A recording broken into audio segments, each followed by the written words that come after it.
एक जनप्रतिनिधि के रूप में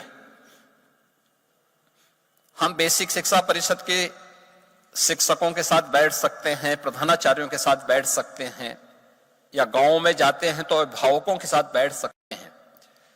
उनको इस बात के लिए प्रेरित कर सकते हैं कि जो पैसा उन बच्चों के यूनिफॉर्म के लिए, स्वेटर के लिए, जूते मोजे के लिए सरकार दे रही है, उस पैसे के लिए उन्हीं बच्चों के लिए आप खरीदिए।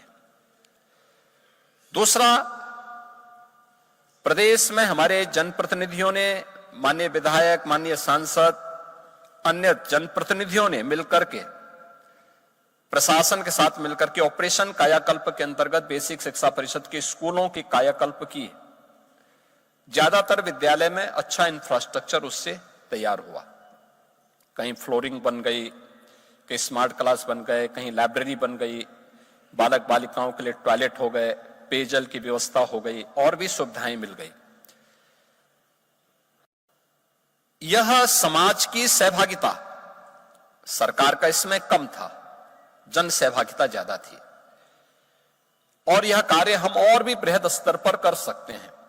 याद रखना, केवल सरकार के भरोसे रहकर के कोई स्कीम बहुत सफल हो जाए कठिन है, समाज को भी उसमें सहभागी बनाना पड़ेगा। तो पहले परिवार की दृष्टि हमें बदलनी पड़ेगी, और ऐसा नहीं कि सरकार के स्तर पर प्रयास न हुए हों। और पिछले 10 वर्ष के अंदर प्रधानमंत्री मोदी जी के नेतृत्व में जो कार्य हुए वो तो अद्भुत है।